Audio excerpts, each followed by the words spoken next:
না, ভালোবাসার চুক্তিপত্র জোরে জোরে পড়ো। ভালোবাসার চুক্তিপত্র।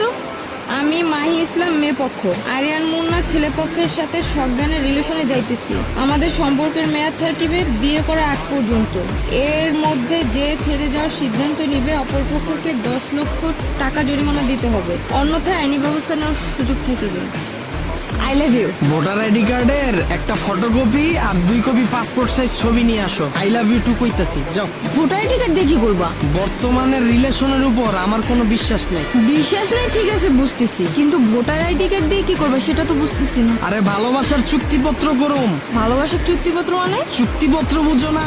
সরকারি স্ট্যাম্পে ভালোবাসার একটা চুক্তিপত্র হইব আমগো। চুক্তিপত্র? চুক্তিপত্র তো মানুষ করে জায়গা জমি কিনলে, দোকানপাট ভাড়া নিলে, কিন্তু ভালোবাসার চুক্তিপত্র ব্যাপারটা বুঝলাম না। 2 বছরের জন্য একটা দোকান যদি ভাড়া নেই, ওইটার জন্য যদি চুক্তিপত্র লাগে, ভালোবাসা তো আর ইম্পর্টেন্ট জিনিস, ওইটার জন্য তো আরো আগে চুক্তিপত্র লাগবে। ভালোবাসার জন্য চুক্তিপত্রটা কিসের দরকার? তুমি কি আমারে এখন বিয়া করতেছো? না। তাইলে তুমি আমারে বা আমি তোমারে ছাইড়া যাবো না, এটার কোনো গ্যারান্টি আছে? একটা দোকান যদি আমি 2 বছরের লেগে ভাড়া নেই, ওইটার যদি চুক্তিপত্র হয়, আমিও বিয়ার আগ পর্যন্ত চুক্তিপত্র থাকবো। বিয়ার আগ পর্যন্ত তুমিও আমারে বা আমিও তোমারে ছাইড়া যাইতে পারবো। যদি তুমি আমারে ছাইড়া যাও, এই যে 2 বছর আমি তোমার পিছনে খরচ করলাম, সময় দিলাম, এটার বিনিময়ে যে টাকাটা আইব, ওইটা জরিমানা হিসেবে আমার দিয়া তারপর